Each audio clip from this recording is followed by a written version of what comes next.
একই সপ্তাহ, দুটো আলাদা দেশ, কিন্তু ঘটনাটা হুবহু এক।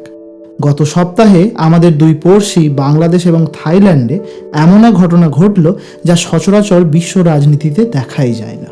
নমস্কার, আমি সোহম, আর টিউসডে জিওপলিটিক্সে আপনাকে স্বাগত। থাইল্যান্ডে ভোট ছিল 8 তারিখ আর বাংলাদেশে 12। মজার ব্যাপার, এবার এই দু দেশের নাগরিকরা শুধু দেশের প্রধানমন্ত্রীই বাঁচলেন না, বরং এমন এক সিদ্ধান্ত নিলেন যাতে সে দেশের প্রধানমন্ত্রীরা ভবিষ্যতে যাতে আর কোনোভাবেই স্বৈরাচারী শাসক হয়ে উঠতে না পারেন, সেই পথটাও চিরতরে বন্ধ করে দিলেন।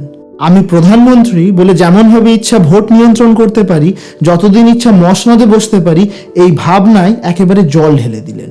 থাইল্যান্ডের সেনেটে 2017 সালে সেনা আধিপত্য কায়েম হয়। এই সেনেটের হাতেই ছিল প্রধানমন্ত্রী নির্বাচনের ক্ষমতা। এই ফেব্রুয়ারি নির্বাচনে সাধারণ জনগণ আবার সেই সেনেটের অধিকার তাদের নিজেদের হাতে ফিরিয়ে এনেছে। অন্যদিকে বাংলাদেশে ছাত্র আন্দোলনের পর জুলাই চার্টার তৈরি করা হয়।